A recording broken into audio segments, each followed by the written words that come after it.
When KOF 14's first teaser came out, the FGC blew up over how bad its outdated PS2-style graphics were. What was supposed to be a hype announcement for what was thought to be a dead franchise killed by Chinese investors turned out to be a lesson in fighting game PR.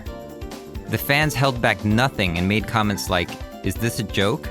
This might be the end for KOF," and they called it King of Failures 14. But in the midst of the barrage of criticism, some fans commented that gameplay was really the only thing that mattered to them. As a guy who still posts Street Fighter 4 tech when everyone's moved on to Street Fighter 5, you'd be right to assume I'm also a gameplay over graphics person. In a video I made titled, "What Makes a Fighting Game Worth Playing?", I didn't mention graphics once. But now that I think about it, there's more to graphics than I ever gave it credit for. To understand why it's so important, you really have to go far back in time. Not the 2000s, not the 90s, but the 80s.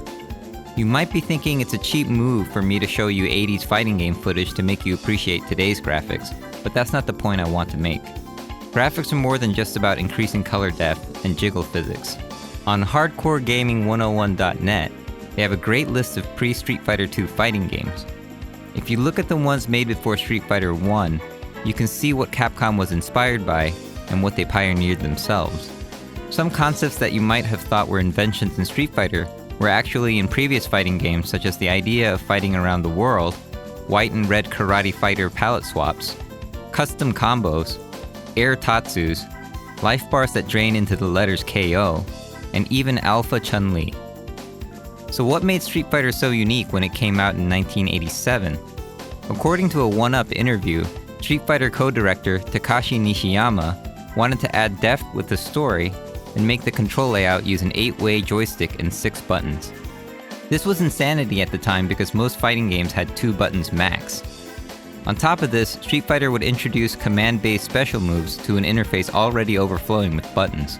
Fortunately, these risks would pay off and become a standard for many games onwards. But what does all this have to do with graphics? Well, pretty much everything. Street Fighter 1 was a huge leap in the graphics department and featured a higher resolution and wider color palette with large, beautiful sprites. The room for extra detail was required to add the depth and story that Nishiyama wanted in the characters.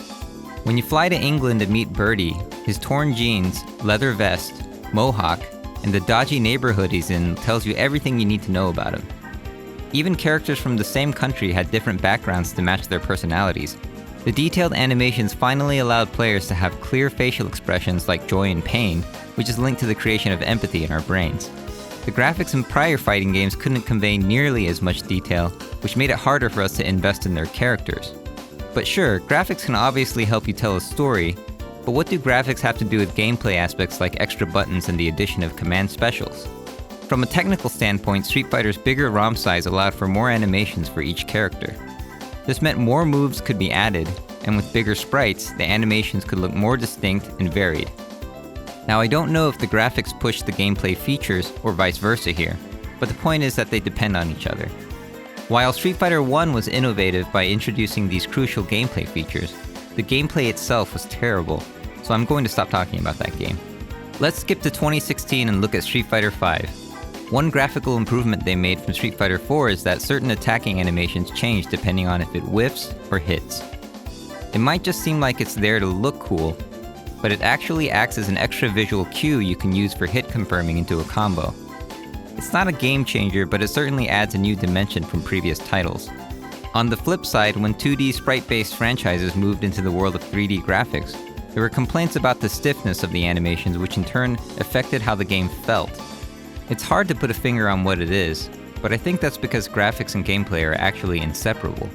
Just making something look nice is one thing, but balancing art and gameplay in fighting games is another challenge entirely. I'm not a game designer, so I don't know what makes a good balance.